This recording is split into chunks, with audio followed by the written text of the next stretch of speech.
Welcome to the Town Council meeting, November 28, 2017. We'll open the meeting with the Pledge of Allegiance, followed by a moment of silence. Pledge allegiance to the flag of the United States of America, and to the republic for which it stands, one nation, under God, indivisible, with liberty and justice for all. This time we'll take a moment of silence to recognize and reflect our duties here as members of the Town Council, and also remember our veterans, soldiers home and away, and first responders.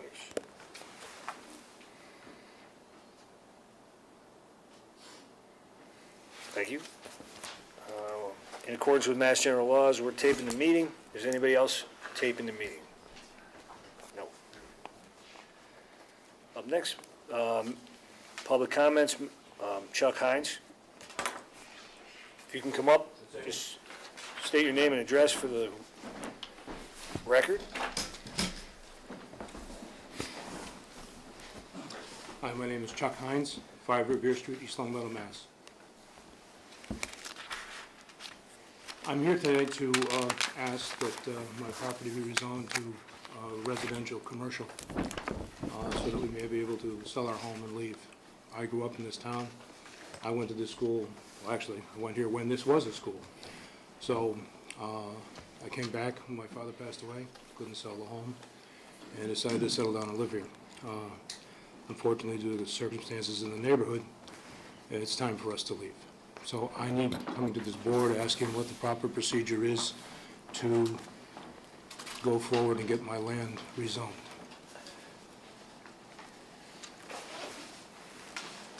You want to know what the procedure is? Yeah, what steps do we take to move this forward? I'm a little bit confused. I think we have to come to the council goes to the planning board, then it comes back here. I'm not sure, so I'm trying to really clarify that. Actually, George is here, so he can help us with that. George, thanks for coming in, George. Maybe. What's the question? He wants to know what the process is for having his property rezoned. Well, ideally, he would come to you first, and you would refer it to planning board. That's what I thought. Yeah. I have no idea of what it's zoned now, or what he wants it to be zoned. Residential, and it's residential. He wants to go residential commercial. Is it adjacent to a commercial? It's adjacent to Graziano Gardens, and I will read you the comment. Well, Well, we'll do this. I just want to know what the process Yeah, is that's to the refer process. to you. okay. All Thank right. you.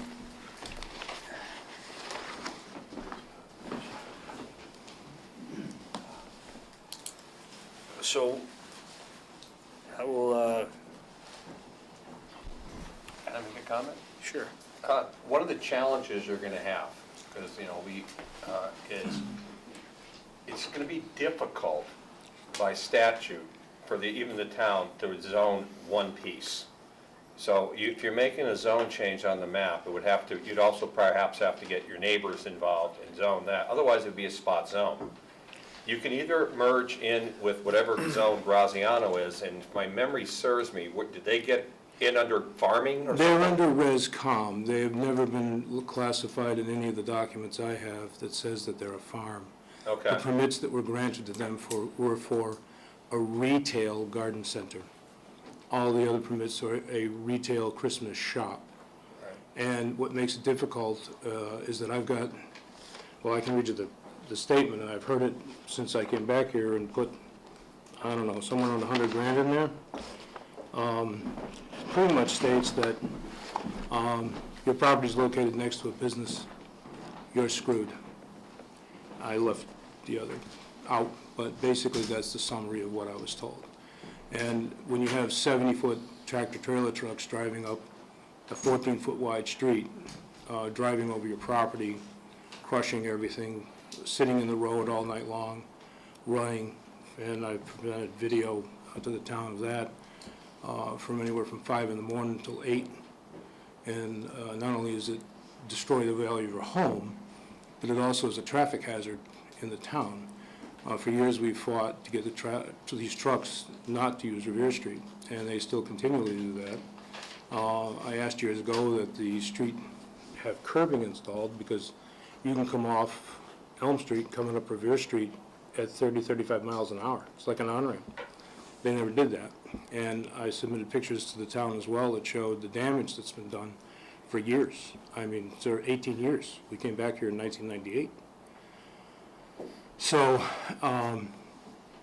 we're at the point now where, as has just been said to us, that you have a nice, excellent home that's insured for $400,000 plus outbuildings next to a retail establishment with a parking lot 100 feet outside my living room window.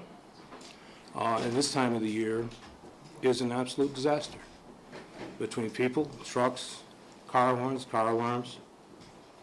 They built a new sales area right out there, right against the property line. And we're subject to all the noise and everything else. And it's just not fair to a homeowner to be subjected to that. And we, unfortunately for us, we bear the brunt of that business.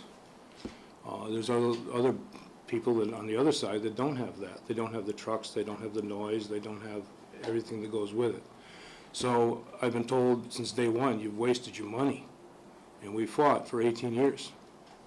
And now it's the point where I can't fight anymore. Heart attack, cancer, it's time to go.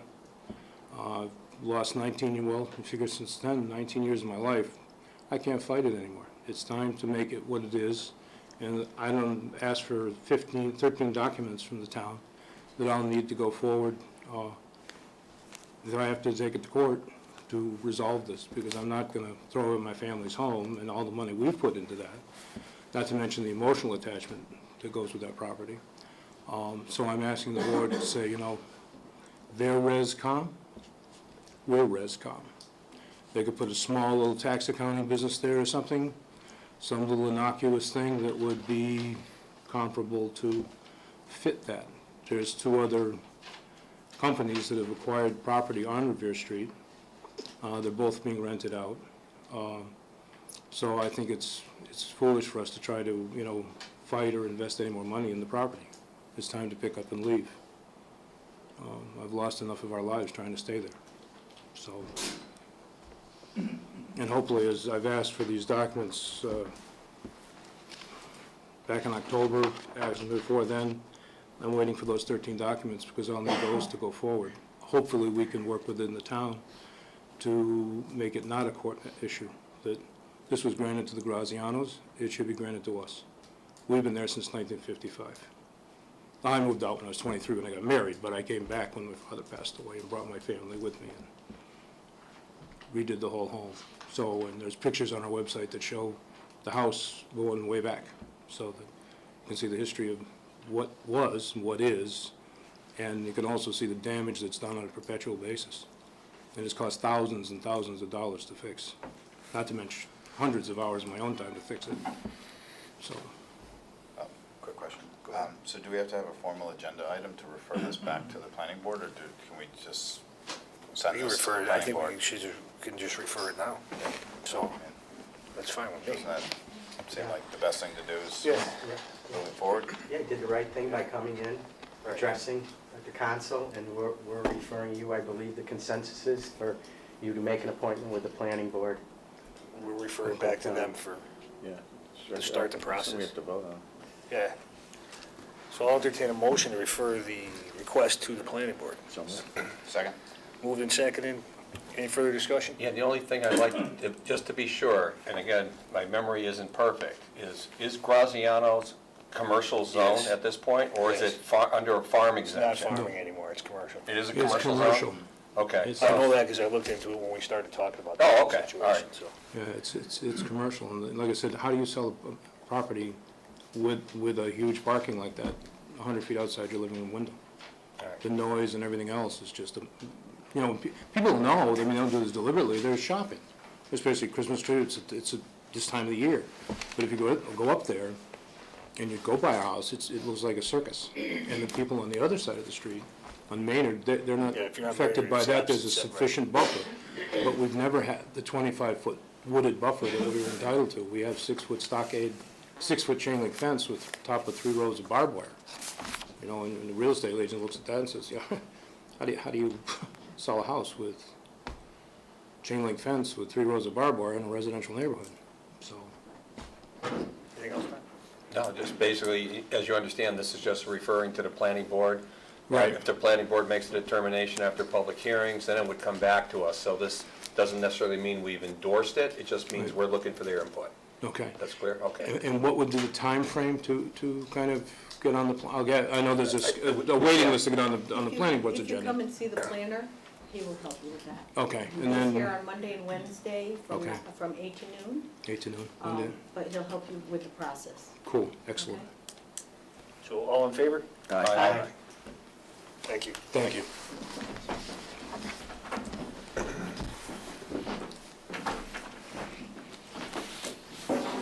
Now we have Gary DiStefano. Good evening. How are you? Hi. Gary. I have a little handout for everybody.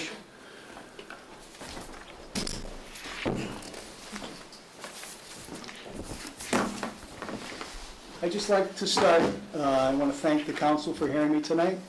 I'm in front of you to talk about the synthetic turf field project at the high school. And in the spring of 2018, the project, the field, I should say, will be 7 years old. And I've touched base with Kevin McGee, the newly appointed athletic director, which at the time the warranty will expire. So the project was never completed. And when I say that, I mean the portable toilets that were put there on a temporary basis, fast forward 7 years, are still there. The bleachers for the visitor side, there's been one section added, but that's not completed as well. So any kind of high school sanctioned event for a neutral field, if for like playoffs in soccer that just happened, we can't host it because we haven't completed the MIA rules for their guidelines for hosting a site. So it's unfortunate that, and I'm disappointed that the project was never completed. I know at the time there was talk when the field was put in that it wouldn't take long to complete that, to install a bathroom facility with / concession stand, and the bleachers to put us over the top. A few years ago, I approached, and I've had meetings with superintendent of schools, the principal at the high school, former athletic director. We all sat down and we came to a conclusion, and actually Richard was there as well, Richard Federico. We all came to the conclusion that there's a lot of things to be done to complete the project. And I want to say thank you to the DPW because the walkway going in, which was a major trip hazard and was very narrow, they did a great job of widening it and getting away with the safety issue. So they completed that 2 years ago, in the summer of 2016, I should say. And then this fall, or this spring, they completed the other side of the bleachers, which is a walkway from the baseball field to the track. So that safety issue is gone. It's no longer a trip hazard. So thank you to the DPW for doing that. Joe Ford was very gracious to tour the field with me on Sunday because there's also a lack of maintenance issue that's going on there. So Joe and I walked the field. I showed him some of the concerns on the handout that I have provided you with the lack of maintenance. When you have a synthetic turf field, there's actually more maintenance than a grass field. And so the magic word for maintaining a synthetic turf field is the word bars. And what that means is brushing, aerating, raking, and sweeping. And it has to be on a pretty regular basis.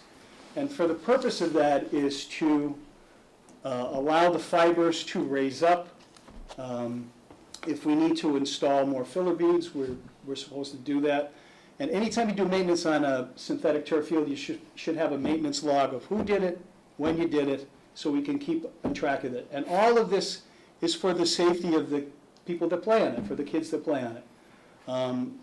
I reached out to the newly appointed DPW director, Bruce Finney, and he told me that it's only brushed once, maybe twice a year. They've done it in the spring. When Joe and I looked at it, it was very matted down. It wasn't the original way it was. When it was put in, it was more grass-like. There was more give to it. The field is hard. There's filler beads that are heavy in one area, bare in the other. And we actually looked at the drains of the field because a couple weeks ago when we had a heavy rain, it was puddled on parts of the track and puddled on the field. and we should never have a drainage issue there because it's designed to drain completely. So if you look at some of the drains and actually get down on your hands and knees and look, they're full of filler beads and debris. So there's a lot of work and a lot of maintenance that needs to be done. And I'm just here to raise awareness and to talk to the council on what's our timeline of completing this project. I know everything comes with a dollar figure. I have many ideas how we can fundraise and reach out to the community to try to get this project completed. But 7 years down the road, and we're still using portable bathrooms, and we don't have hot water to sanitize dishes. That's why we're restricted, and when we serve food, it can't be food that we need to clean, pots and pans. So I'm just looking for maybe an answer, or at least get the conversation going with the council on when do you think we can get this project completed. If you want me to read the handout, I'd be glad to do it. No, I don't think so. Okay, but just trying to get some feedback from the council. Couple comments. Two different paths we have to take here. One is immediate maintenance, right? I spent a lot of time on turf fields, and that field's going to deteriorate very, very quickly if we don't maintain it a little better. I'll be happy to reach out to Bruce and give my opinion on that as well. But the way it is now, it's not, if the warranty was still intact, I'd be shocked. So the maintenance part of it is one issue. The other thing is I did, briefly reach out to Gordon and talk about this. This has kind of always fallen on the school department to kind of deal with this, resolving the end of the project. I mean, I'd like to take this off of their plate and ask this to be more of a rec department, because the school department, the high school has first use, but that gets used by residents, that gets used by the youth programs, and they have a couple of significant projects on their, immediate radar that this is not going to take precedence, because they have too many other things that they need to deal with. So I'd be happy to work with them, and I don't think there'd be any resistance to give up the project. It's still their field. It's their, they have first use. The athletic director has to, coordinate things, during the seasons, and he schedules all of their stuff. So they're not losing anything by doing this, but it is a benefit for the town. And I don't think anybody intended. Our mistake was that we didn't ask for enough. Okay, they were afraid that the residents were going to say no to 1.4, so they asked for 1.1 or whatever it was. And here we are 7 years later, and I don't know what's worse, going in a porta potty when it's 20 degrees or when it's 100 degrees. It is embarrassing, though, all kidding aside. I'm going with 100. Yeah, probably. It is embarrassing. We're paying these rental fees for this porta potty, and if you look at West Springfield, Holyoke, Chicopee, Agawam just completed a beautiful facility. Yeah, Long Meadow has a grass field, but they have the facility there with the concessions attached to it. There are a lot of things on the completion of that project that I would say are not mission critical to me. We've gotten away without a water cannon system to cool the turf, right? Down south, it's a must-have because it would be 125 degrees on the turf. We don't deal with that many days up here. There are some things that we could sacrifice, but when you look at the Long Meadow project, I think it's three stalls per side, men's and women's, with a small concession area which meet health code standards for serving certain types of food.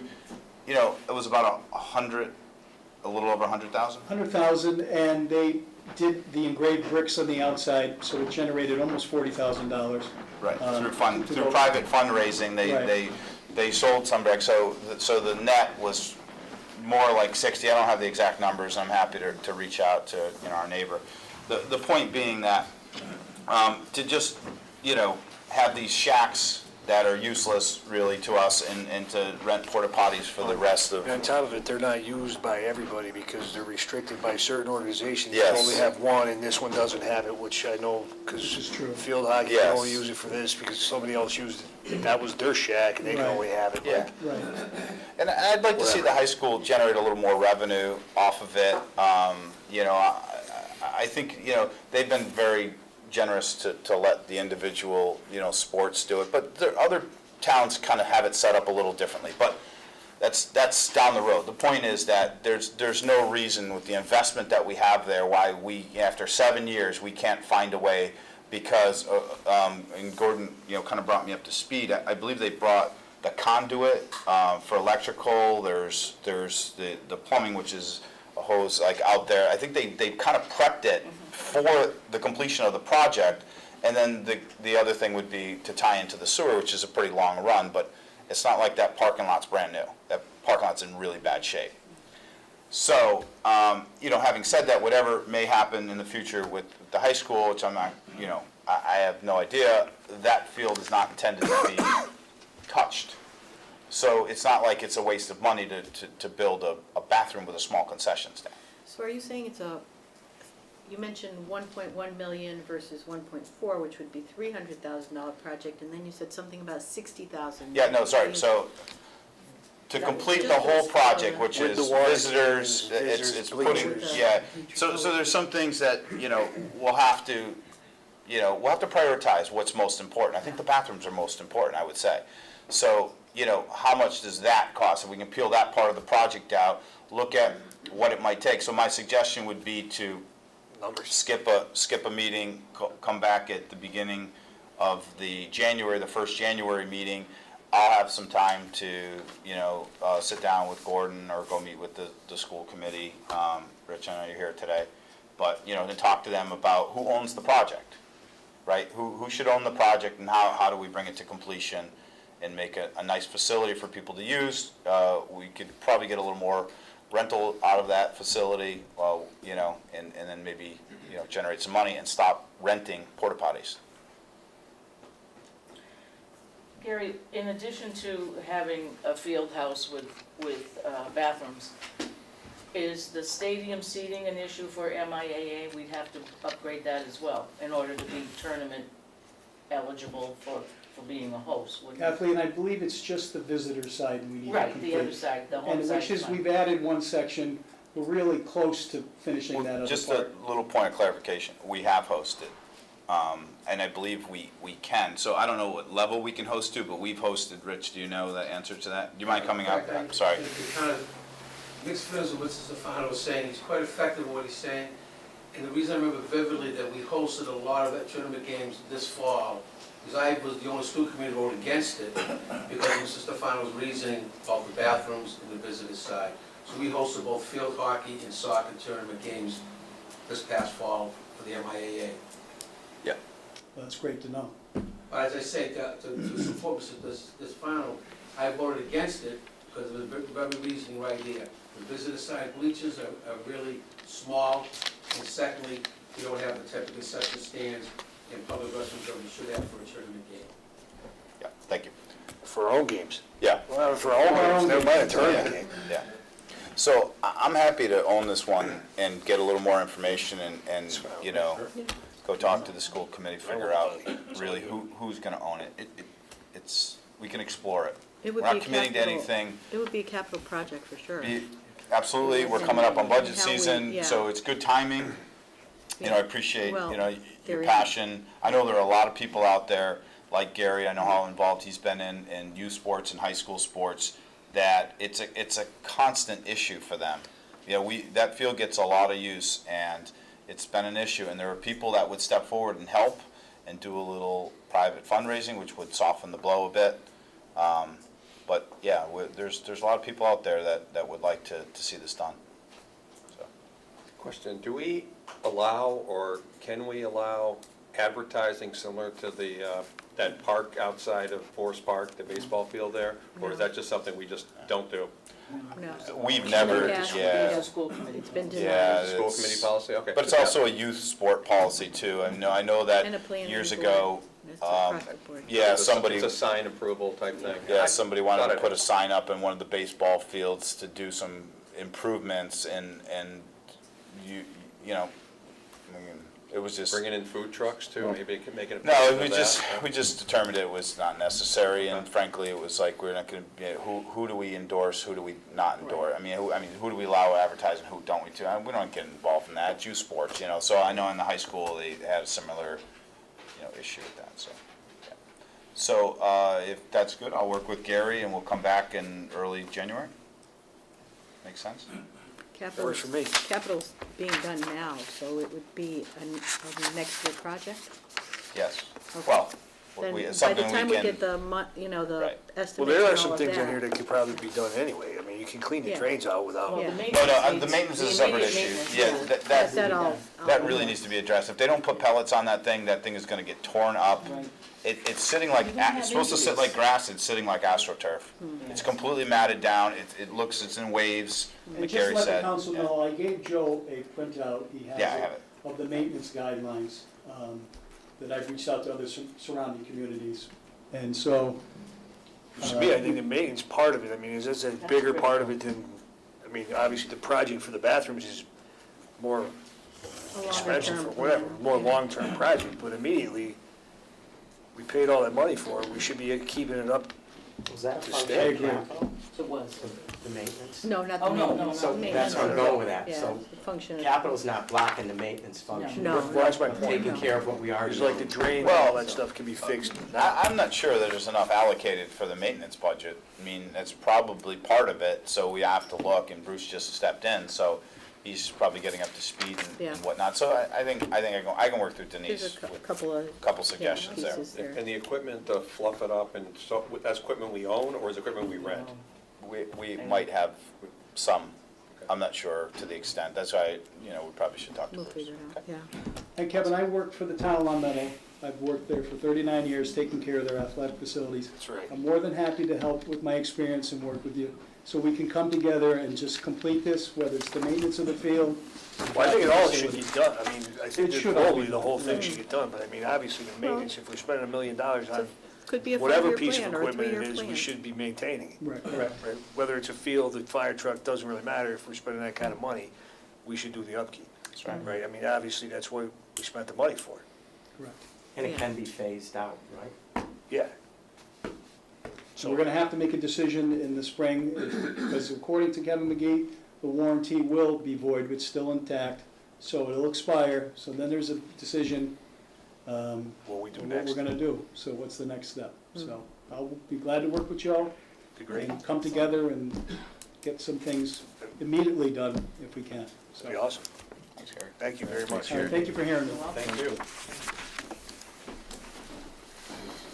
All right, so, council comments, anybody? No, I'm gonna entertain a motion to move item 8A, number 1, out of order. That's the request for the change of manager for Holy So- Trinity. So moved. Second. Moved and seconded, any further discussion? All in favor? Aye. All right. So 8A1. Thank you very much. You're welcome. I know you don't want to hang around here all night. I got my own meeting, correct? Hi, I'm Richard Fitzgerald, this is Mr. Donald Quinn, and we're asking for a change of manager for the Holy Trinity Association at 26 Baldwin Street. Our original manager has relocated, and Mr. Donald Quinn is now assuming the responsibility of being our manager.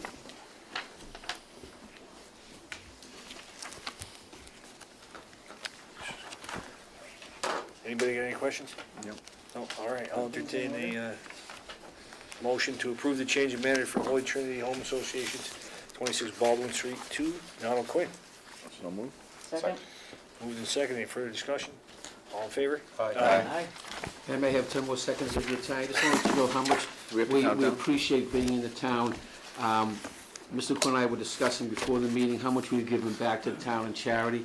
And just to quickly summarize, we gave out $5,000 worth of the East High School scholarships last year to deserving seniors.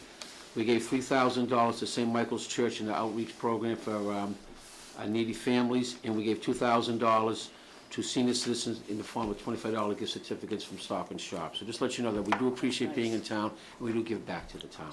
Thanks, Rich. Thank you. Appreciate it. Thank you. Thank you. Thank you. Have a good night now. Joe, I can follow up with you. Yeah, thank you. Appreciate it. Okay, well, I'll entertain a motion to go back in the regular order. Second. Second. Moved and seconded, all in favor? Aye. All right. Town manager report. Slacker. It'll be a verbal report, sorry. A couple of things that I can Yeah. report on is you're going to, if you come into Town Hall, you're going to see the first floor, the hallways have been, continued to be rehabbed, and now they have, what do you call that? It's molding. Wainscoting that is really bringing it all together. There was research done to, the molding over the doors goes back to the 1800s when the original building was up. So they're doing top-notch job. Now you'll see everything's going to be painted again. It's a constant thing. In addition to that, there's going to be some shuffling around of offices. In fact, Tom's going to be part of that. The town clerk's office is going to be going to the accountant's office, which will make, and the building department is going to be going to the zoning, planning department, because there are 4 people there, and there's only 2 planning people. So planning will go over to Public Works. There's room because there's been a lot of shuffling. GIS is now in IT, and there was room for that at the schools. So that makes room for the planner and the planner's secretary on that side of the upper level of the town hall.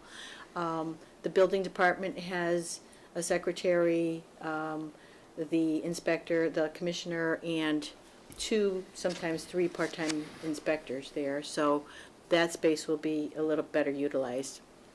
Taking the building commissioner out of the first floor next to the town clerk's office and putting them upstairs leaves that space open. The finance department that is now accounting, Payroll, treasurer collector. all of that is an organization of 9 to 10 people. They will fit in that. I guess there used to be a door between building and the town clerk, and there will be again. So they take it up and they take it down, you know. And the town clerk will have the space that is an ideal size for the 3 of them. So you'll see some changes there for sure. It's a work in progress, but now that it's wintertime, the school side projects are completed and they concentrate on the town buildings. Along with the housing of people, the Deputy Superintendent Tom Christensen for Public Works will be starting, I think, in 2 weeks. So that's an exciting piece. It's a new position. It used to be that it went from superintendent and then to facilities manager and Roy. the streets and, the Roy position. And there was the town engineer and the GIS.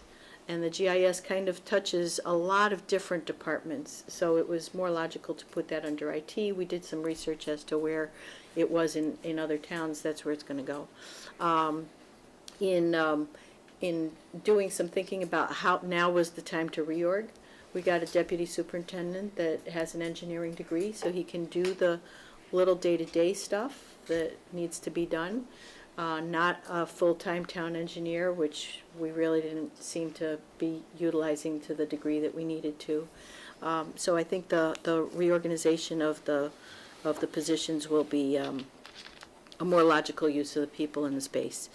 Facilities manager, which was Bruce Fenney's position, is being filled through a promotion. Joe Dunn, he did a lot of the plumbing and stuff. He did a lot of facilities maintenance.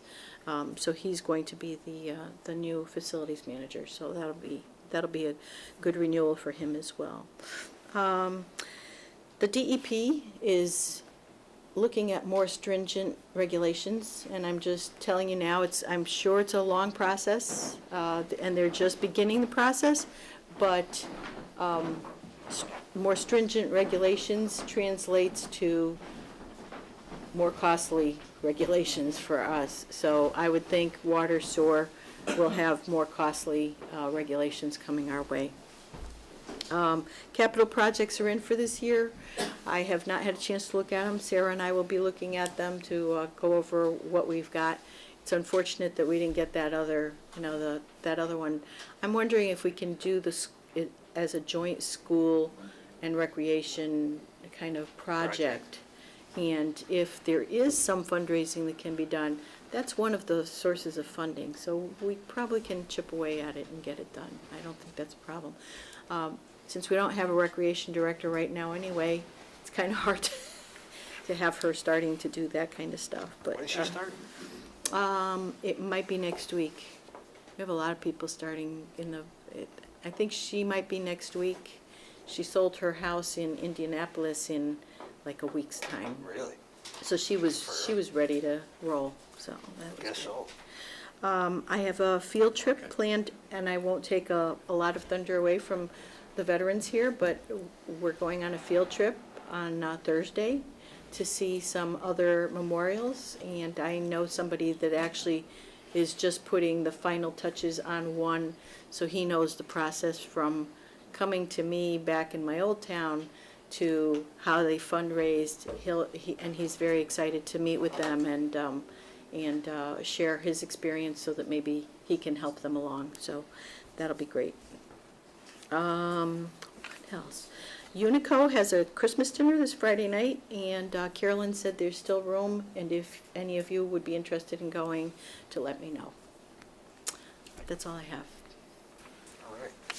That's it? That's it. Didn't even need to write it down. Yeah, there you go. That's why you didn't need to write it down. So we'll move on to 6, approval of minutes for the November 14, 2017 open session. So moved. Second. Moved and seconded. All in favor? Aye. Aye. Mr. President, just out of, if I may ask, I noticed our hearing was supposed to be at 6:30. Do we have to Yeah, adhere to thanks. those times? Yeah, or- sorry. That's okay, I just wanted to, Good call. this is pretty patient. Good call, Paul. All right, so now we have the public hearing on the issue to determine percentage of the tax levy. So the Board of Assessors actually is here. Basically, the meeting's to determine if we have a single or split tax rate for fiscal 2018. It's basically a joint meeting of the Board of Assessors and the Council. There was an ad in the paper regarding the hearing, and also during the meeting on the 28th, following the councilors' vote for the tax factor, we'll be required to sign off on the form or the classification tax allocation, which is a required document for us to submit the tax recap so we can receive our tax rate approval from DOR. Hi, Diane. Hello. How are you? Very good. Hello, I don't know how to find it. I'm Chris Sun, chairman of the board. Go ahead, Diane. Okay, this evening we are here, as we are annually, to discuss if we're going to have one tax rate or if we're going to shift the tax rate. The finance team has been putting together the tax recap sheet, and we are ready for submission to the Bureau of Local Accounts for approval. This is the last step in the process. We are here to present to you the possibilities if you should decide to shift a tax rate, and we do have some numbers available. I do always stress that this does not approve a tax rate, and this does not determine the tax rate. The final step is getting it approved through the Department of Revenue. This is just going to determine if we're going to have one tax rate for all classes. We always start with the prior year's levy limit. We add Proposition 2.5, which is allowable, 2.5% of the overall levy, and any new growth from construction, additions, outbuildings, personal property that may have been added to our tax rolls, and then any excludable debt. And it's telling us, if you're looking at the levy limit sheet, that we cannot appropriate any more than $41,923,285. When we look at our values and we look at what we have spent at the present time, we feel our tax rate is projected to be $20.94.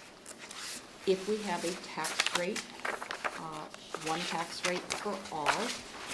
It would be $20.94 for all classes of property. But the town council does have the right to shift the tax rate up to 50% to the commercial, industrial, and personal property classes of property. On the very sheet that says the summary of the tax rate options, it gives you a 5% increment, a 10%, and then jumping to 25 or 50%. So you can see the differences in the tax rate if we were to have it split. Please be aware that this year the average single-family home is $261,900, and the average commercial and industrial property is $762,100. So if we shifted to the max, you can see on this paper that an average single-family home might decrease their taxes by $600, but a commercial, industrial, or personal property will increase by approximately $8,000. The historical perspective sheet does show from fiscal year 2006 to this current year, noting that fiscal 18's tax rate has not been approved yet, but values have been. You can see that the increase in values over the years, but you'll also notice that the levy allocation is pretty much the same. Approximately 82% is residential properties and 18% is commercial, industrial, and personal property. We've also given you a comparison of what we feel are municipalities similar to ours. And you will see that East Long Meadow falls pretty much right in the center of these 6 different municipalities. You can see the average tax, family tax bill. A lot of people always are looking at just what the tax rate is, but you really have to look at what the value is to the tax rate, because just looking at the sheet, you can see the differences in tax rate to average tax bill. Do you want to touch base on any information regarding the allocation or percentages, or? No, I just thought we would entertain any questions from the council if they had some. And are there any? Go ahead, Mike.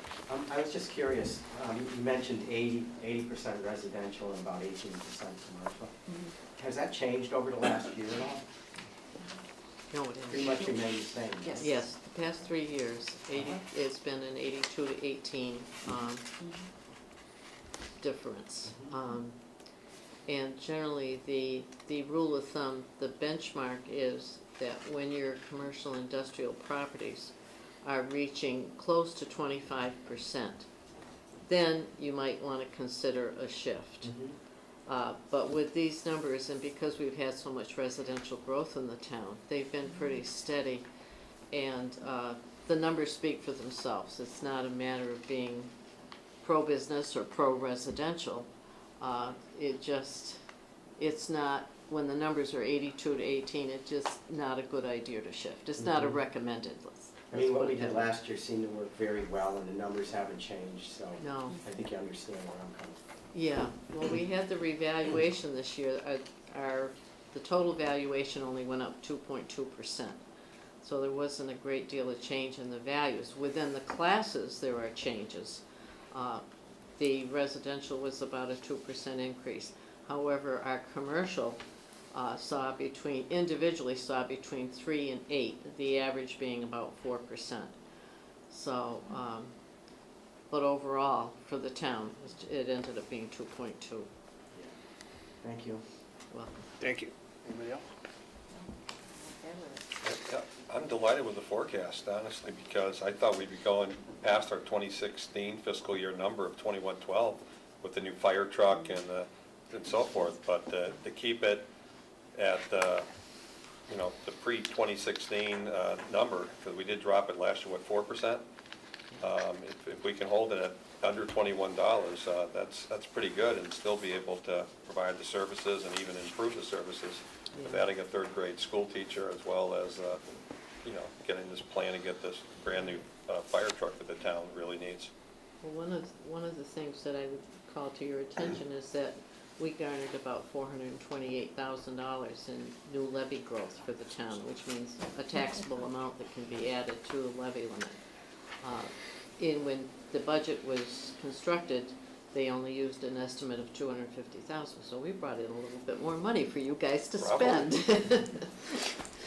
Another thing that I want to point out, because you are going to be required, if you make your vote this evening, to sign a form that says that you're going to vote the direction you go, and it also tells you the remaining excess levy capacity. And at this point, with this tax rate, there is $1.8 million of excess levy capacity that we did not spend that we could have, which is what's kept the tax rate where it is. Right. Which is good fiscal management. Absolutely, absolutely. Yeah. Very The two other items, and I always mention this because it's something that you do have to sign off if you are planning on adopting. We have a residential exemption and we have a small commercial exemption. A residential exemption is used mainly for municipalities who have very high rental property where they try to give a break to the owner-occupied properties. And I don't have the number off the top of my head because I shut my page, but out of 351 properties, there are only 14 municipalities who actually implement a residential exemption. Because we are mostly owner-occupied, it probably is not something that is the direction that we would want to go. So that is one option you may adopt if you so chose. The other one is a small commercial exemption. In a small commercial exemption, all it's going to do is shift the tax burden between commercial and industrial properties. It's not going to reduce the tax rate in any way. There are approximately 12% or 48 properties that could possibly qualify if you adopted it. It has to be less than $1 million in value, and we do receive an annual listing from the Division of Unemployment Assistance. It would only reduce their overall value of these 48 properties down to about, reduce it by 10%, and then that remaining amount would get shifted to all other properties, so their tax rate would be a little higher for the 48 to be a little lower. There are only 10 communities out of 351 who have adopted that. And I also mentioned that it's not benefiting that small business owner who has 10 employees or less, it's benefiting the property owner. So those are just things you want to take into consideration. All right. So Nothing I'm else, looking for you to No, take a unless- vote. Yeah, well, I was just saying, do you have First, we gotta- public comment? Yeah, I'm gonna do that now. Yeah. So to do the public hearing, I'm just gonna introduce the council members. From right to left is Federici, Ford, Manley, Anderson, Hill, and Kane. Mr. O'Connor is absent tonight because he's visiting family in Maryland, down south somewhere, No, Delaware. Delaware. Tom, if you could read the notice? Sure. Notice is hereby given in accordance with Mass General Law, Chapter 38, Sections 18 to 25, that the East Long Meadow Town Council will hold a public hearing on Tuesday, November 28, 2017, at 6:30 p.m. in the meeting room of the East Long Meadow Council on Aging, 328 North Main Street, East Long Meadow, Mass. The purpose of this public hearing will be on the issue of determining the percentages of tax levy to be borne by each class of real and personal property for fiscal year 2018. All interested taxpayers are welcome to attend this hearing to present any oral or written comments in this matter. In the event a taxpayer is unable to attend the hearing, written comments may be submitted in advance to Kevin Manley, Town Council President, 60 Center Square, East Long Meadow. For the council, Tom Florence, Town Clerk. Thanks, Tom. Obviously, we got your presentation, so we can skip that part, and now I'm just gonna open it for public input. Just a question, Jim Bartlett's been from, that 1.8 million, if that is not spent, does that roll over to next year, next fiscal year? Yes. It was. Thank you. Charlie Christensen, I'm Vice Chair of the East of the River Five-Town Chamber, and I just want to thank the council for, your past support of the single rate tax. We're very fortunate in this town to have a vibrant business community that's very generous with community events and support of the community, and we would encourage you to stay with single rate. Thank you. Anyone else? You need to read the motion. Yeah, when we close, after we close. The hearing first. Yeah. So, at this time, I'm going to close the public hearing. Anybody have any commentary for it? No? Mike? So I'd like to entertain a motion that the town of East Long Meadow adopt for fiscal year 2018 tax rate a factor of 1, a single tax rate with no residential or small commercial exemptions. So moved. Second. Moved and seconded. Any further discussion? All in favor? Aye. Thank you.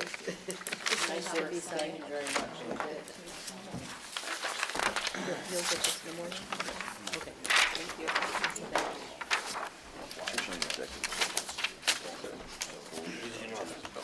Yeah.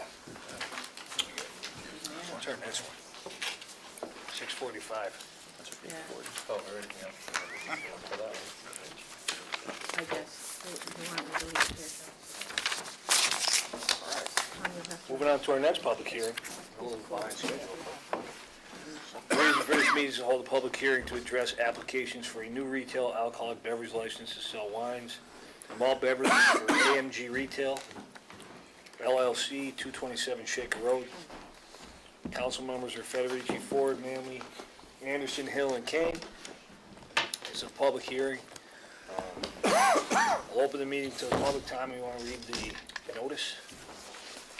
Notice is hereby given under Chapter 138 of the Mass General Laws that AMG Retail 1, LLC, 227 Shaker Road, East Long Meadow, Mass., has applied for a new retail alcoholic beverage license to sell wines and malt beverages. The Town Council will hold a public hearing on this application on Tuesday, November 28, 2017, at 6:45 p.m. on the Council on Aging meeting room, 328 North Main Street, East Long Meadow. Thank you. The meeting is being recorded, and I'll need all persons who are speaking to identify themselves clearly and state their home address for the record. This time, we're going to have the applicant present his plan. Good evening. Edward Sabella, representing the applicant AMG Retail 1 LLC. We're here, as you all know, for Shaker Road property. And we're looking for a new application for off-premise license for wine and malt beverages. It's an annual license. The license, I think, was previously issued to the prior owner, Ellie Belcher, but for whatever reason, this is a new license application. I have the, I don't know who I should give this to. We sent the abutters all notice, so we're here tonight asking for your approval. The hours that we're requesting are 8 through 11 on Monday through Saturday and 10 to 11 on Sunday. Any questions? No. All right. Well, now we, public comment? Anyway? Oh, that's easy enough. That's unusual. Just a quick question. Obviously, I think, I don't think any of us could go into a store without getting questions. When's that station opening up and things like that? Yeah. Well, Soon, right? hopefully, as soon as you guys approve the All license. right. So do you need least we're on the common same victualers or anything Yeah, else? well, yeah, the client said that they were doing those applications. I don't They are, know. they're in process. They Right. weren't in time for this meeting to get them all prepared, so they would be for our next meeting. Will be The approved. flammable storage and common vic the health department, the food permits have been submitted, but they still need to complete the information on some applications, and a pre-operational walkthrough needs to be complete before finalization, and our goal is to have it all done by the December 12th meeting, if not sooner. So if you could approve this, and obviously that, the other licenses I anticipate will get approved before this gets back from the ABCC. Oh, there you go. I would imagine, yeah.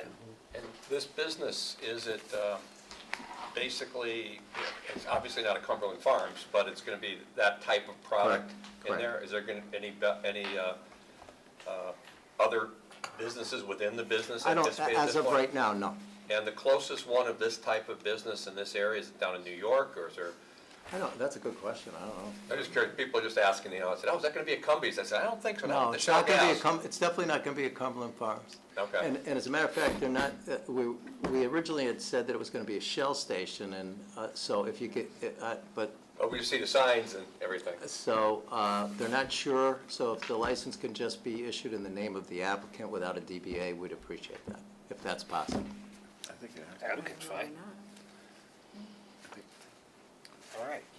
So at this point, I guess I'll close the public hearing. And, you can vote on it if, You need a motion? Yeah. yeah. I'll make a motion, I guess, to approve the exact wording. 3/4 way down the page. Retail alcoholic beverages license to sell wines, malt beverages for AMG Retail 1, located at 227 Shaker Road. What he just said. That's exactly the one. I couldn't have said any better. So I'll make that motion. So moved. Second. It's moved and seconded. Any further discussion? All in favor? Aye. Thank you All right. very much. Thanks, Don. No, thank you. Almost there. Okay, we're actually ahead of the game now. Yeah, we gotta wait 4 minutes for the next public hearing. Want to take a recess? Yeah. Yeah, get some water. Wash down my cough drop that made I'll me cough. entertain a motion to take a 5-minute recess. So moved. Second. Second, all in favor? Aye.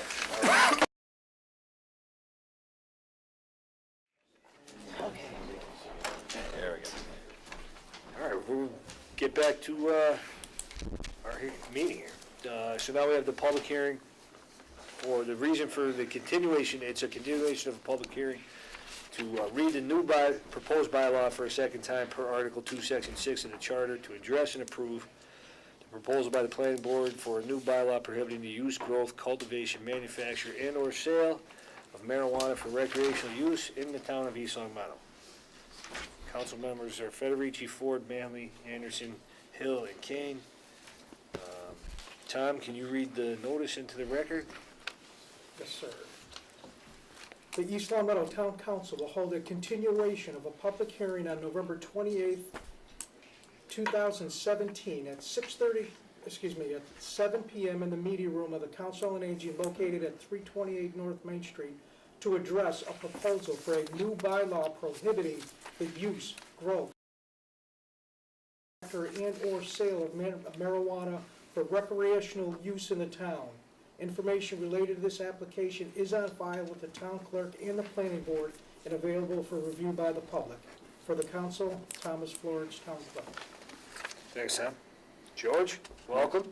Thank you. The floor is yours. You have the bylaw.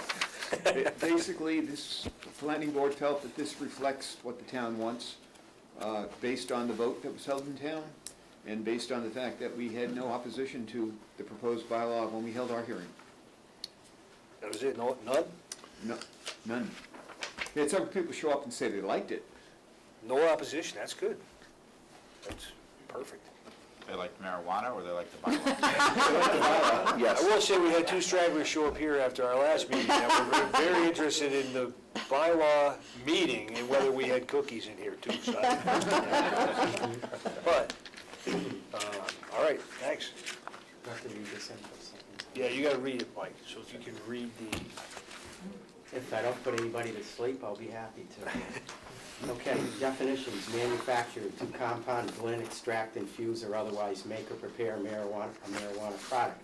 Marijuana accessories, equipment, products, devices, or materials of any kind that are intended or designed for the use in planting, propagating, cultivating, growing, harvesting, manufacturing, compounding, converting, producing, processing, preparing, testing, analyzing, packaging, repackaging, storing, containing, ingesting, inhaling, or otherwise introducing marijuana into the human body. Marijuana cultivator, an entity licensed to cultivate, process, and package marijuana, to deliver marijuana to marijuana establishments, and to transfer marijuana to other marijuana establishments, but not to consumers. Marijuana establishment, a marijuana cultivator, marijuana testing facility, marijuana product manufacturer, marijuana retailer, or any type of licensed marijuana-related business. Marijuana product manufacturer, an entity licensed to obtain, manufacture, process, and package marijuana and marijuana products, to deliver marijuana and marijuana products to marijuana establishments, and to transfer marijuana and marijuana products to other marijuana establishments, but not to customers. Marijuana products, products that have been manufactured and contain marijuana or an extract of marijuana, including concentrated forms of marijuana and products composed of marijuana, and other ingredients that are intended for the use or consumption, including edible products, beverages, tropical products, ointments, oils, and tinctures. Marijuana testing facility, an entity licensed to test marijuana and marijuana products, including certification for potency and the presence of contaminants. Marijuana retailer, an entity licensed to purchase and deliver marijuana and marijuana products from marijuana establishments, and to deliver, sell, or otherwise transfer marijuana and marijuana products to marijuana establishments and to consumers.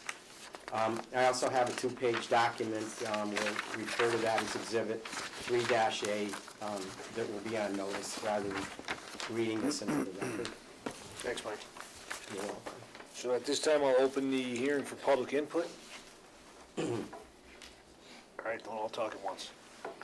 All right, well, I'm gonna close the public hearing because there is no public input, and we can take a vote. You want to read a motion? Yeah, I read the motion. Okay, so I propose a motion to approve the amendment set forth in a proposal by the planning board for a new bylaw prohibiting the use, growth, cultivation, manufacture, and/or sale of marijuana for recreational use in East Long Meadow, as stated in the attached documents. Second. Moved and seconded. Any further discussion? The only comment, I did attend the public hearing, and he was right, there was no one in opposition to this. And the prototype you guys used was the one previously approved by other communities. It's already been approved by the AG's office in this format. That's And- correct.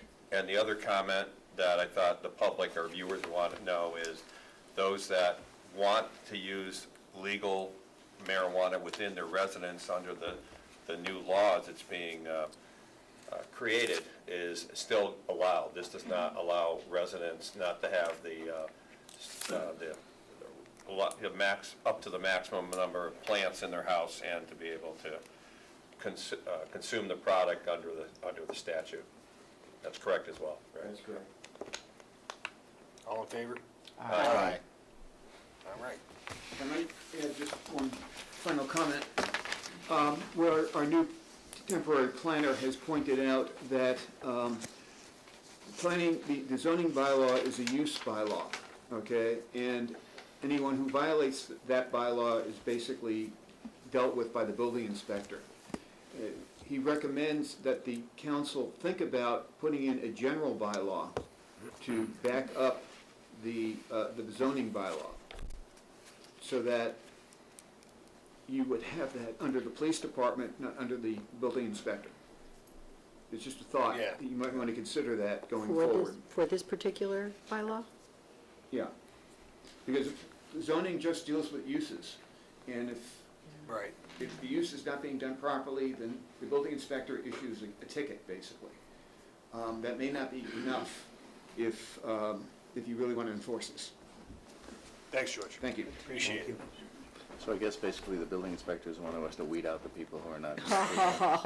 If they work together, it'd be a joint venture. That's right. Oh, Pete. All right. Moving on to item 7, communications, correspondence, and announcements. Subcommittee.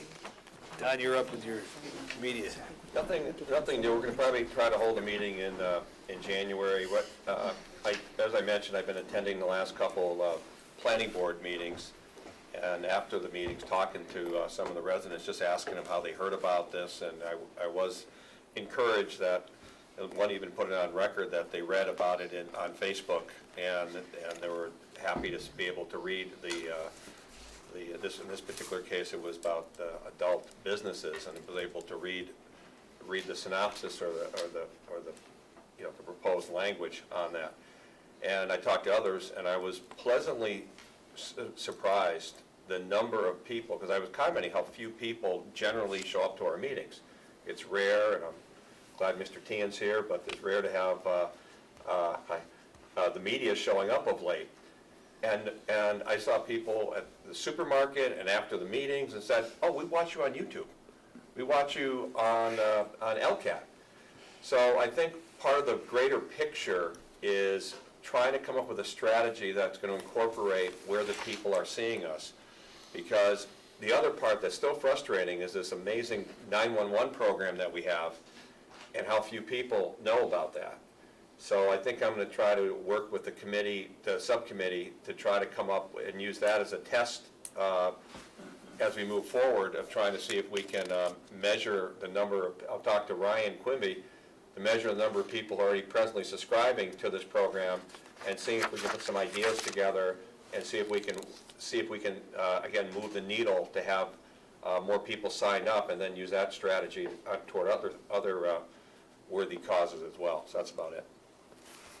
Thank you. Kath, you're up too. Yes, on the licensing subcommittee, the committee met the Friday before Thanksgiving, and we have, we'll have to schedule another meeting soon. Our final piece of business is to and clean up some language to enact a bylaw that regulates the fact that people with liquor licenses must be in compliance with all necessary life safety, fire codes, and health codes and such. And so we are working with Attorney Donahue on that presently, and we expect to be back on the December 12th agenda with the language of that bylaw for a first reading. Cool, very good, thank you. So I'm gonna go to B here, possible cancellation of December 26th meeting. Well, who else wants to cancel that meeting? Santa? I'd like to enter a motion. All right, consider that one done. Next. Any opposition? One-day liquor license fee increase. Yes. That's you, we missed it. Public hearing. Right? Yes, that's back to me again, and this is on the agenda only because it was an oversight on my part to speak about it when I spoke about all of the other increases in the various categories of licensure at our November 14th meeting. The one category that I overlooked to speak about was the one-day liquor license. It currently is at $10, and historically it has been at $10 since 1989. Again, applying that same math logic to it, we, in polling the 16 communities that we sought information from, we took the median between the highest one-day rate, which was close to $200 for a one-day license, all the way down to, we were the low ball at $10. And we arrived at a median of 65, so the recommendation would be to make the one-day liquor license fee raise from 10 to 65. And with that said, I'd like to propose that motion. And I move to approve an increase for the one-day liquor license fee from $10 to $65. So moved. Seconded. It's moved and seconded. Any further discussion? Quick comment. We have a number of churches and nonprofits that seem to be coming to us on a regular basis. I think we had a low liquor license fee, so no one ever asked for a waiver. I think they just paid the fee. No, they always ask for a waiver. They did. Ironically, many of them did ask for a waiver. So they're still, Okay. now they have a bigger reason to ask for a waiver. And more reason for us to consider it if it's a nonprofit, so. I think we would have to do that on a case-by-case basis, and looking in the application itself, some of the functions are strictly to generate funds to give back to the community. So I'm thinking that when the application comes to us, we need to sort out what the nature of the event is. In a case like, I'll use Mr. Ficero's Knights of Columbus, if they're charging a fee to get in, but they're then turning back to the community, $5,000 in high school scholarships, that might be a reason to waive. An entity that comes forward and requesting a license because they're having a social event strictly for the crowd, where they're not necessarily making money and it's benefiting just a limited crowd, like some of them that have come before us are for weddings or bridal showers and such, I don't know if I'd be so inclined to want to waive in a situation like that, but I think we should do that on a case-by-case basis. Is the waiver all or nothing? We can't say give you, half the price or something like that. It's an all or nothing. I'm just asking. I mean, in the past, it's been a waiver, because obviously if it's a Well, nonprofit, they're doing good, you don't want to charge them anything. That $10 thing. It's hard to do all or nothing of 10. Yeah, $5. Here's $5. All right, so any And how further we, discussion? just one last thing, how will we communicate in the new fee structure? Well, to the original, the license, the 27 entities that have liquor licenses have already got that written notification. I would guess in a situation like this, but historically just look at in the last year, who's taken out one-day permits and notice to those groups. There's probably, Yeah, there's 20, there's 26 one-day permits, and you're probably 10 or 12 are the same. right. Yeah. And they could get a letter that it would say that. So we are drafting a letter to let them know? Yeah, I can, Yeah. sure. If the letter's almost a template, we can just I'm just substitute. trying to this. avoid what we did, some of the restaurants. We had to bring it up to speed, just send them a letter, Yeah. let people know it's out there, we've sent notice, move on, Right. so be it. Anything else? All in favor? Aye. Mr. Chairman, We have the public hearing for the 7:50, yeah. 7, well, we're late, but. So now we have the continuation of the public hearing to consider the request of National Grid for the installation of a proposed pole along Dearborn Street. Council members are Federici, Ford, Manley, Anderson, Hill, and Kane. It's a public hearing. I'm going to open the public meeting. Tom, if you could read the notice. In conformity with the requirements of Mass General Law, Chapter 166, Section 22, the East Long Meadow Town Council hereby gives that it will hold a public hearing, the continuation of a public hearing on November 28th at 7:15 in the Council on Aging Meeting Room 328 North Main Street, East Long Meadow, to consider the request of National Grid to locate poles, wires, cables, and fixtures, including the necessary sustaining and protecting fixtures along and across the following public way of Dearborn Street. National Grid is to install proposed pole number 7 and anchor approximately 112 feet northeast of Gates Avenue. Plan marked National Grid Work Request 246-98010. For the council, Thomas P. Florence, Town Clerk. Thank you, Tom.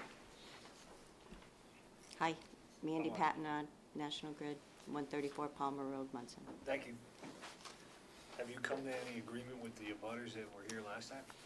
Well, when, at the last meeting, Denise had mentioned for them to contact her. She gave them their cards, and when I met out with them after the meeting, I went over the information we had, and I asked them if they still, after seeing the stake and noticing where the house was going, would contact Denise with their information. She would get it to me, and they have not contacted. So I'm assuming that when they actually went and looked where the new house was, it maybe wasn't an issue for them.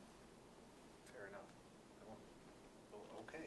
I received no phone call and no email from them. I'll also say that a few days after the last meeting, I happened to be in the neighborhood coming back from Big Y, and thought, well, this close, I'll drive down, and I'm hard pressed to see what the issue might have been. Yeah, I'm thinking they thought maybe it was a different location. Fair enough. All right. And for the record, this meeting was announced at the last meeting while they were here, so they were aware that this meeting was continued today at this time. Correct. All right. I'll open it for public input. None. All right. Well, we'll close the public hearing. This is good practice. This is good practice. We've had a few of them tonight, which is all right. So now we can go back to the motion page. Would you like a motion on I'm that? gonna handle it. So I'll propose a motion to approve the installation of pole number 7 located on Dearborn Street as set forth in the proposed plan by National Grid. So moved. Second. Moved and seconded. Any further discussion? All in favor? Aye. Thank you. I have one comment going forward. It doesn't really involve her, it involves transferring authority. It's on there. That comes up. That's coming up on our, it's on our agenda. Pardon? Sorry to make you be here twice. That's on our agenda coming up. It's coming Thank you. later tonight. Oh, okay. Old business. I figured it was that. Yes. Yeah, 8B2, right? We are on 8B2. Yes. So actually, we need to, this is just a short thing. Denise, you can give the spiel on this one, or do we even need it? I can. Really? Actually, Attorney Fitzgerald is here. He might represent it better, but. There he is. It is. Frank, you've been sitting How here you for an doing? hour and a half, you might as well say something. Justify your billing. This is exciting, I'm happy to be here. Thank you for scheduling this so quickly. We're here tonight, my name's Frank Fitzgerald, I'm an attorney, my office is at 46 Center Square in town, to ask the council to forward a request for a designation of the address that we're looking to have this development take place. We originally came in thinking that we would go forward with the planning board with an overlay district, and as a result of our good conversations with them and the good dialogue that's taken place, the overlay district, they're now looking at a fixed use district, which seems to make more sense for the town and really works for the developer as well. But in that connection, we did not designate an address. Unfortunately, at the last meeting, Larry Smith brought it to our attention that, we need to designate an address. So we're here tonight to just ask you to forward the request that that address be designated for this zone change. We're not approving anything because we're going to be back to see you with the whole zone change issue as time carries on. This just gets it moving. Just Yeah. moves it Right, forward moves to it the forward. planning board, yeah. I was at that hearing as well, and basically, Larry made a great, great insight. He says, you're making a change to the bylaws, but not to the zoning map. And they should make a change to the zoning map as well. And what this is doing is similar to what our original petitioner was doing, just asking us to now bring it back to the planning board to put it as now part of the zoning map. Yes. Well, originally it was an overlay zone, so it would not It would have. not, yeah. Yeah, so this is a little bit different going forward, and a better way to address it. Easy enough. You got that one? Fine with that? Okay, where's the line? Oh, we're still, it's not a public hearing or anything, so we can just go right to the motion. Yeah. Okay, where is it? What number is this one? B2. B2. I got it right here if you want to. All right. Make a motion to approve the town council to recommend a zoning map amendment for a mixed-use district, 330 Chestnut Street, to the planning board for public hearing. So moved? Second. Moved and seconded. Any further discussion? All in favor? Aye. Thank you. Thanks. New business. Veterans Memorial proposal. They're asleep.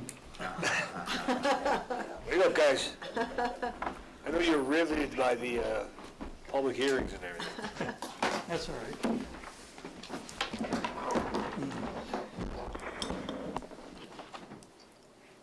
Good evening. My name is Terry Glusko from Springfield. We, the East Long Meadow Veterans Memorial Committee, would like to thank Denise Bernard, the town manager, and the members of the town council for inviting us here this evening and the opportunity to present our program, and hopefully enlist the full support of the town council. I brought along reinforcements tonight, so at this time, I would like to introduce a few of our members of Bob Wallace, Tom O'Connor, Don Gamache, Ed Brown, and Walter Esposito. The purpose of the East Long Meadow Veterans Memorial Committee is to build a Veterans Memorial in the town of East Long Meadow and dedicate it to the military veterans of East Long Meadow and all military veterans. It is also to memorialize the sacrifices and to recognize and honor their sense of duty, their courage, and the commitment for answering the call when the nation called upon them. It will be a place for family members to go and reflect on the sacrifices of their loved ones, and for the community at large to assemble on Memorial Day and Veterans Day to pay tribute to all veterans. Our Veterans Memorial Committee currently has its own employee ID number, its own bylaws.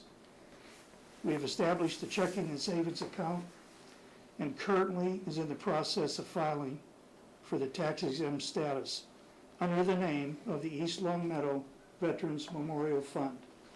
And today I received confirmation that that paperwork is completed and ready for signature, and it will be mailed off in the next 48 hours. And time permitting, we hope to have that certification in February or March of next year.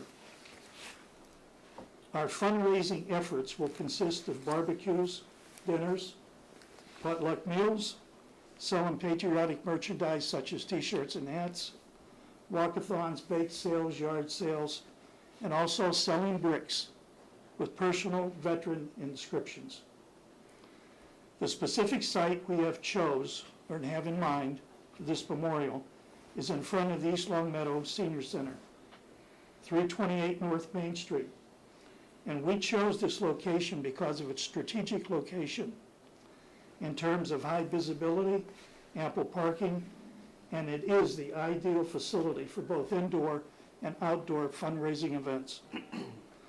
We have already met with the superintendent of DPW, Mr. Bruce Feeney, and Mr. Feeney at this time does not believe there will be any major problems with existing underground utilities.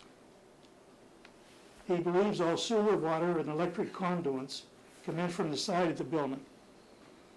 The memorial will be well lit and it'll be accompanied by security cameras. All site work and landscaping will be accomplished by outside contractors and paid for funds raised by the East Long Meadow Veterans Memorial Fund. DPW will provide the upkeep. Our Veterans Committee enjoys the unwavering support of both Denise Bernard and Carolyn Brennan, the Executive Director of the East Long Meadow. More importantly, Carolyn, you know, it's her building here. She's a little territorial over this place. We do have a working model of the memorial design, but it remains a work in progress. The It's in memorial, my office if anyone wants to see it. yeah, You've seen it. the memorial will consist of 10 monuments, of which 5 will be designated for each branch of the service, with a top cut at a 45-degree angle, situated with a medallion for each branch of the service. The other 5 monuments will be for World War II, World War I, World War II, Korea, Vietnam, Iraq, Afghanistan's, with the names inscribed of those East Long Meadow veterans who were killed in action. We are also searching for the original Roll of Honor to add to the memorial, which has the names of those East Long Meadow veterans who served in World War I. We will also fly 9 flags: the American flag, the flag for each branch of the service, the Purple Heart flag, POW/MIA flag, and the state flag.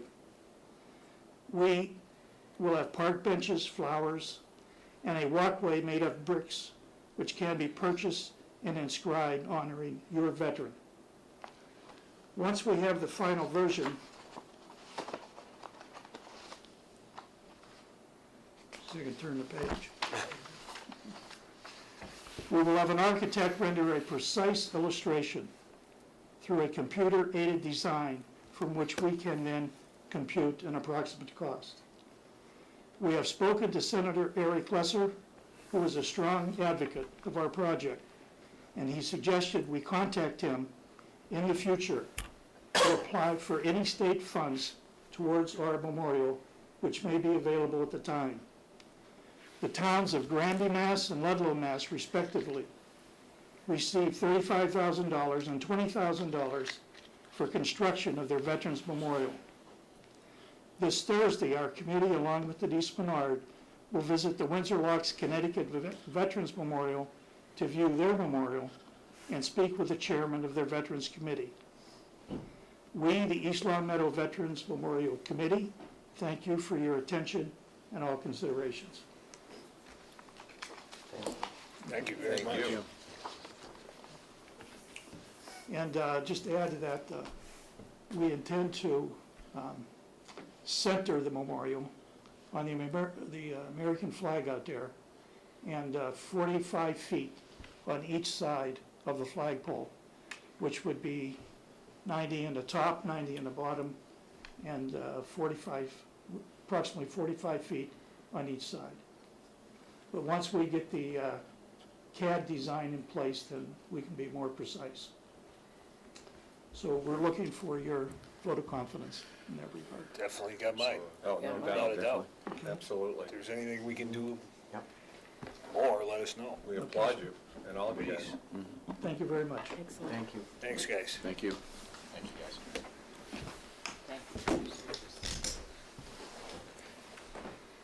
Now we have the more authorization of approval for poll location request from the town council to the town manager. Thanks, guys. Thank you. Thank you for your service. So this will simplify matters, this next process. Yeah, this goes so that way Denise can do the poll location Right. hearings without, Right. And I can do them in the day,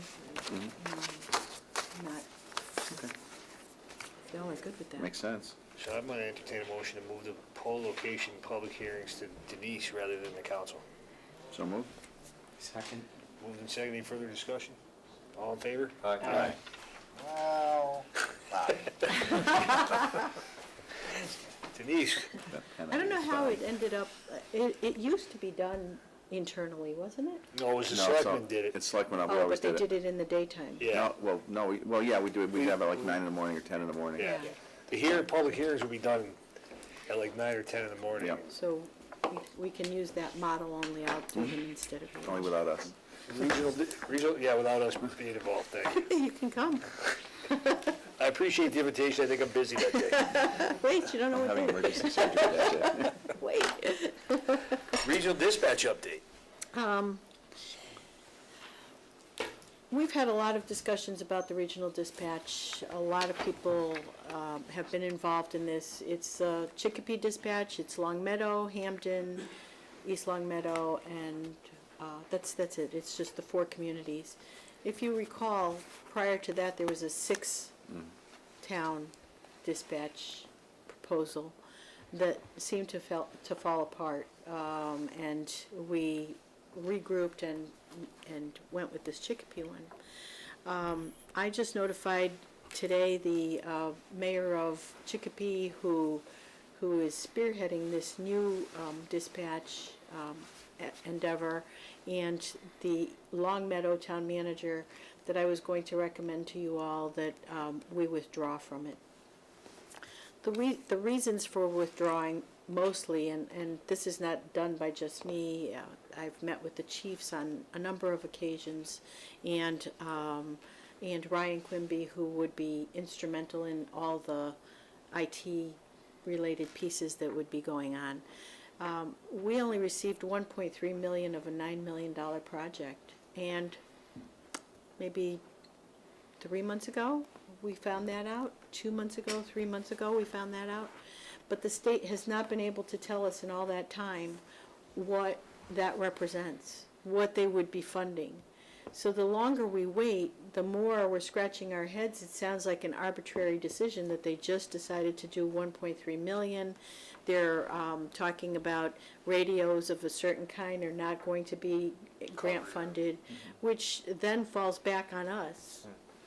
And it just seems that the plan that we started with is not the plan that the state is willing to fund to a level that would really give us the backing that we need. In addition to that, there is the communication piece that is just does not seem to be happening, both at the state level and with the other towns in the region, in the regional dispatch. We're not hearing a whole lot of anything. There'll be a little flurry of, we're going to have to set a meeting pretty soon, and then nothing further happens. It's a shaky foundation for a very important process and service for the residents. So it would be the first step of looking around and seeing what else there is. There are other alternatives that the chiefs and I and Ryan are looking at, but at this time, I think we need to let the Westcom, is the name of the regional dispatch, know that we're withdrawing. Out of fairness to them, it will be a blow to them, and I've already told all the towns, the other towns, that it's likely that we're going to withdraw. Yeah, I think it's a very wise decision. I think it kind of made sense to all of us when we found out that the funding wasn't there, that it's just not going to be tenable. But, you know, in fairness to us, we've been in limbo. So now we can... With positions we've already approved, Yeah, right. that we're not moving on. So you've got, you know, the chiefs that have been kind of waiting, and they've got positions allocated for civilian dispatch that haven't been filled. You know, so now we have a direction, we move forward, and then if one of these other alternatives comes forward, so be it. But in the meantime, we make improvements to our infrastructure that we've already approved. That's the direction that The only thing I can say is just to support what Denise is saying. I have talked to both the fire chief and the police chief, and Ryan, actually.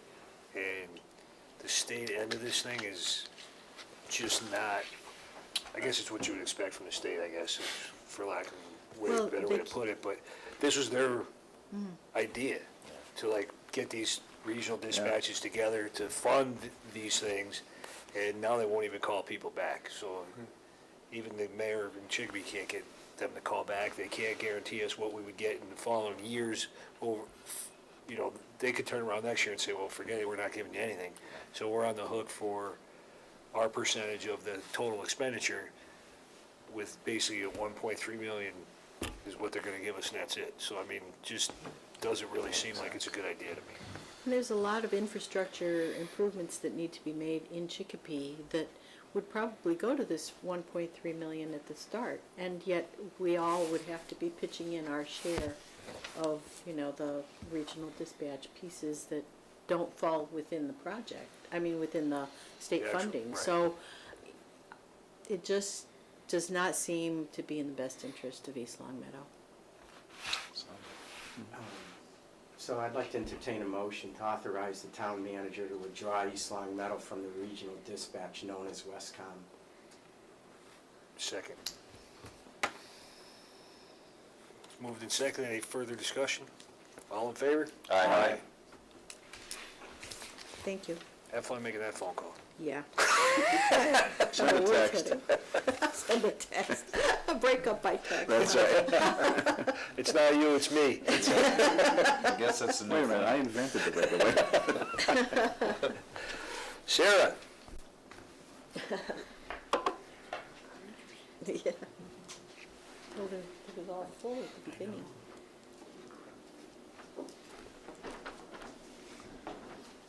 Hello. How are you? Good, how are you? I'm good, thank you. So, I'm here today to talk just briefly about the 2019 budget. At this point, I cannot create an estimate just yet until the tax rate is certified. So we should be submitting to the state tomorrow, so hopefully then we hear within a week or two to have that, and then I can begin my estimates. Some of those estimates are contingent on goals that the town council may have. So I'm here today to ask if you have anything at this point that you have thought about that you would like me to consider as I do those beginnings of the budget, any goals that you might have, any requests from last year that might have been helpful to have earlier this year. So it's more of just a planning. We actually started the process so late last year that we want to be sure that everybody's on the same page this year, and to start doing some thinking about where we want to head. We have 4 union contracts that are all up this year that we're starting to negotiate now. They're expired, the terms expired, so we have to renegotiate the whole deal? June of 2018. And it was I guess the thinking of the last Board of Selectmen and What we, was to put them all at once. What were you thinking? yeah, we were thinking that what happened in the past was the police would come in and say, we want what the school department has. The school department would come in and say, we want what this one has, because they were all negotiated at a separate time. So we figured if we did them all in the same year, they couldn't play off each other, and they all have to work independently. So it was just a matter of it was ridiculous getting, the comments that, oh, these guys got this, so we should get this, and and instead of acting independently, and it's a long story, I'll tell you off the air about some of the stuff, but because I think I negotiated 3 out of 4 of them last time, so. My experience in the past has been, well, first of all, I don't accept that, what they got is what they got, and what you're getting is what you're getting. But I'm trying to possibly ask for 1 to be extended a year, 1 to be a 2-year contract, and then 2 to be 3 years, or 2 to be 2 years and 1 3 years, so that they are staggered. Because what one gets in 1 year's economy is different than what another, and there's, comparable salaries that we do, all of that kind of a study. So to do all 4 in 1 year is just going to be very difficult, and it will impact our budget. Yeah. The HR director and I are going to be doing the beginning of the negotiations. When it comes time to actually document the whole thing, we need to make sure that it all comes together appropriately, legally. So, and they're kind of tricky contracts. So Sarah will have a big part in that, in the financial analysis. The department heads will as well, for whichever department, the police chief for the police contract, the fire chief for the fire contract, TEU, which is the mostly clerical, but it has janitors, library. I've already asked for comments from those department heads as to what they find to be a problem in the contracts. But that will certainly impact our planning for 2019. That's a big one, 4. 4 at once is kind of crazy. But not the school. That's School, one of them. School, I don't do the school though, right? No, you do not. Yeah. No, but I mean, it's. Thank God. That's what I mean, that's not one of the 4 then? Oh, no. That's also due this year? No. Kathy? Yes. Whoa. Those ones are separate. Yeah, they're not us. Or No, I know, but But there's whatever. 400 But there's plus 400 plus members. Yeah, it's It's the biggest still a one. big impact on our budget. Right, well, the overall bottom line is it comes out of the same pot of money, it's just Yeah. depends where it's allocated. Yeah. The DPW union, the police, the fire, and the town employees union. So it's a majority of the non-school related That's- employees. yeah. That's what is being referred to. And that's what it was. Everybody in town See, but the school. We didn't do the DPW contract, the DPW board did it. Ah, Correct. So we never had 4 contracts at the same yeah. time, we had 3. You only had 3. Yeah. So for budget planning purposes, last year you had requested that my initial budget, and then to do, if it was a 1%, a 2%, a 3%. Yeah. Is that similar that you would like? Was that helpful? Yeah, because it gave us something that, for me personally, it gave us To start thinking. some real data to look at to say, Yes, it was a great start. where are we gonna, where do we draw the line, I guess? And what it's gonna cost us, what the money, how the tax rate works out with those increases, where we would need to be in. Yeah, like, can we build a bathroom? Yeah. The turf or Can we not? get some beads for underneath the thing? So another big piece of the budget, and granted, I can still change it as we go along, but just as a good base to start, is this past year for fiscal 18, we took on a lot of major changes to the town, which, the ones that are phases, I will include those estimates in there. But then, capital is a big concern. So is the town council gearing towards that we want to emphasize more on capital this year, and so maybe I should plan on that? Or does the town council want to stay more on the path that we've been on at the gradual increase? Just so then we have an idea. We're beginning the discussions on capital tomorrow, actually, is our first meeting. But just to have an idea for funding. I won't speak for everybody, but for myself, there are some capital projects that have probably been put off for way too long, and now they're getting critical. So, we didn't have enough time. We kind of ran out of time, and there was so many pressing things, and there's going to be more. There's going to be stuff every year. But I think, it'd be helpful to start to get an idea of what some of those must-have mission criticals. I'm sure that department heads are starting to get you wish lists, and We have the You have that already? requests already. yeah. Yeah. So really, They're in. I haven't looked at them, Sarah, I don't know if I you've haven't looked at looked them. at them either That yet. gives you a good feel for what, yeah. in those wish lists are their capital wishes, Yeah, too, well, right? that is their capital requests are what they want, what they feel they should get. Aside from the capital, we also have things built in for this coming year, like increasing the ambulance. This was gonna be a two-stage or three-stage? Three. Yeah.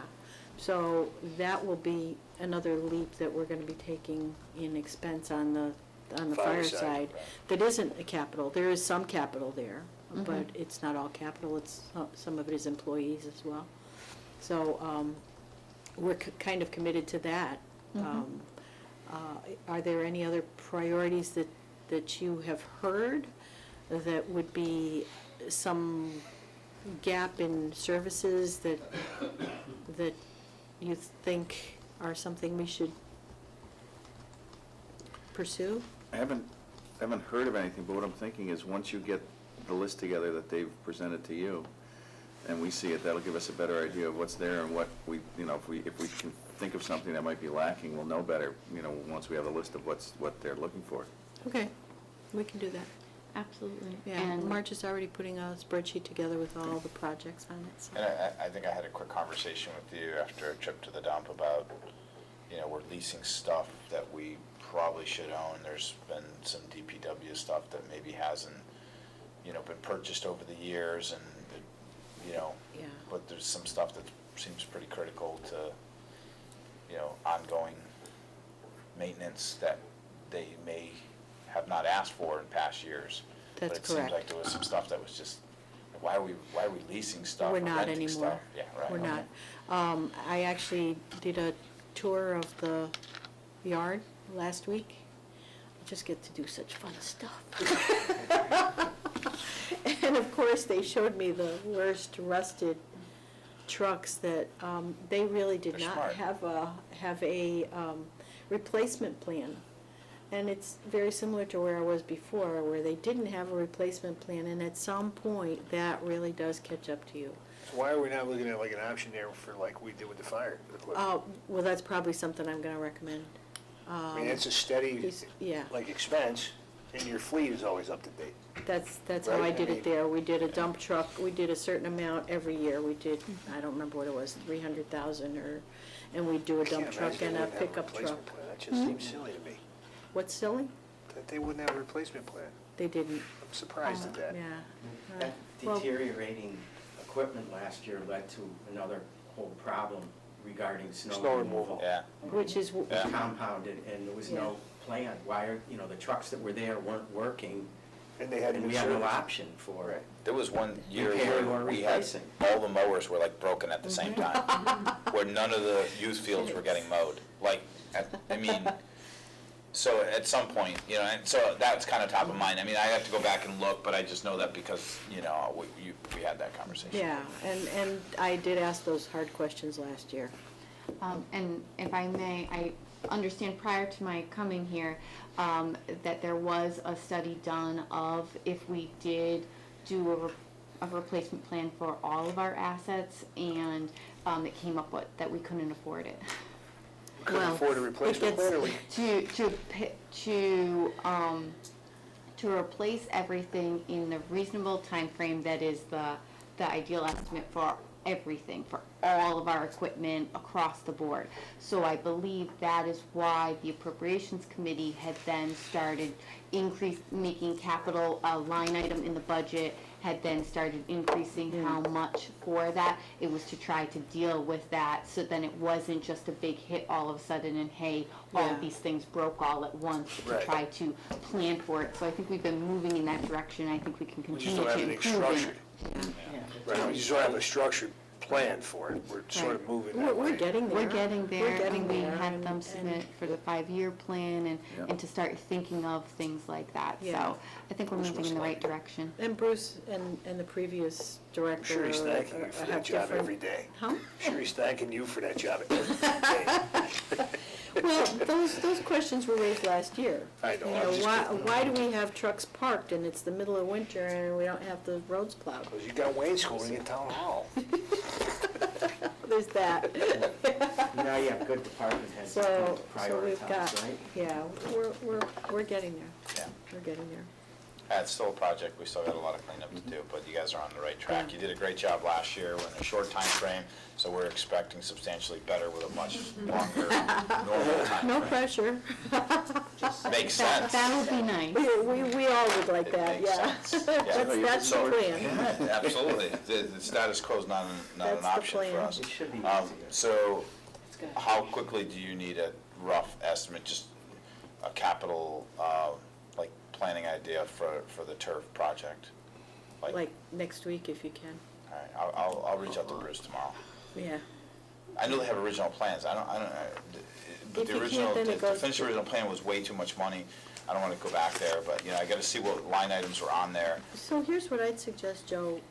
Take one of the hot items and do that. I'm just thinking of the Bathroom bathroom and concession. bathroom and concession. And There's see one if you building, can- And see if you Yeah, can that's all I'm get some thinking about. bids on, or some quotes on that, some hard, you know, some soft numbers on that, so that we could Right. add that. And then we'll talk to the school board, because it's a sort of split. Maybe Wolfson Fields have them.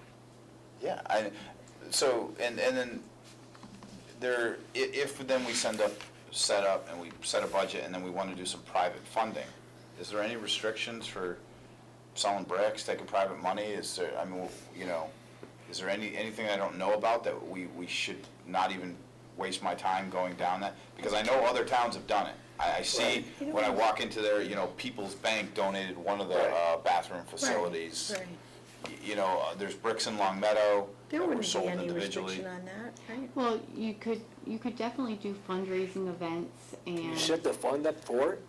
Yes, You so. can, I right? can. You set the Yeah, fund you up just for have it. to have a So, proper way to deposit. whomever is going to start that, you know, and if you do have one of those ideas, you know, work with me, we'll make sure that we document it properly to then open it correctly. But yes, we could do that funding, the, people could donate or purchase items, whatever it is for your fundraising efforts, and then it could apply to that project. But no matter what, whatever the funding source, ultimately the town council still has to approve the capital item, the project itself. Right. So regardless of that funding. We almost have to approve it at the face value, and then whatever you raise, you don't spend. Yeah, and then there's Kinda certain language when we do that approval as to how to be able to say that and what to do with the funds so that then you spend it in the right order. Right. Do you know what I mean? So Sarah, where I came from, let's say we have a $70,000 bathroom project, let's just say. And we knew that we were gonna get fundraising money. We would allocate 50,000 from town funds and then get almost like a grant kind of thing, saying that it would be, 20,000 would be projected as done by fundraising, by volunteers, by whatever. Has that ever been done? Here, That we can do that I kind of don't know thing? if it's ever been done here. So it makes the capital, the commitment by the town less. Right. And So a firm essentially, commitment by the people that are saying, we're gonna raise funds to actually do that. So essentially, we couldn't start the project until we raised the private funds, and then we don't over appropriate Right, a so nobody certain raises amount of funds. money. Or Like, we we don't over- appropriate 100 grand when we need 70. Right. But then there's 30 grand that's Right. gotta be, Return to the general fund. right, which isn't the worst thing in the world, No, No, because but I know you enjoy doing that. I did. Refunds. She really likes She it when you likes send it to refunds. OPEB, though. She Huh? really, really likes it when I you send it love to You haven't OPEB. asked for OPEB in what, 6 months? Well, that's because my free cash isn't certified yet, so you don't have any money to give me for it, but as soon as I do, I will be back here. Okay, that gives me a little sense of urgency. I thought I had more time. Okay, well, Ruining my night. that gentleman that came in and spoke earlier said that he probably has some resources for getting estimates and stuff, right? Yeah, good. Well, he has the blueprints from Long Meadow. Well, we're not Long Meadow. Well, I'm just saying, we help each other out. I mean, the size of the building, we don't need the Taj Mahal. It's 3 stalls on each side with a small concession stand. I see what you're saying. It's a very small, So, like, you yeah. know, modest. You can only go up from a porta potty. So That's he can that's use that. You're setting the bar kind of low right now.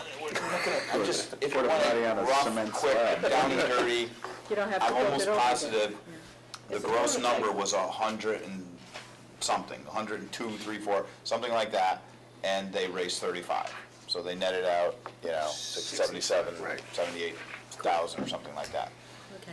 And, but they were closer to the sewer line, we have a longer sewer run, but the conduit and water is there. They prepped They that to did finish prep that it. project. That was part of the whole. So that might be a little bit, we save a little here, we go a little longer. Utilities It's are- almost like a matching funds thermometer, that if you raise 35, the town will match the 35 type of thing, and have a little illustration at the high school and say, here's how much we need. There's a lot of people involved in youth sports in this town that I hope will step forward and help. I know we can raise some money, I have no idea how much. Yeah. Haven't started that yet. So, all right, I'll get cracking on that tomorrow. All right. Wonderful. Thank you all very much. Thanks, sir. Thank you. Executive session. Jim, you got anything for us? Nothing for you. Thank you, sir. We like it, Thanks but for that's being what we here, like to though. hear. I appreciate it. Now, All in favor, motion? entertain a motion to adjourn. So moved? All in favor? Aye.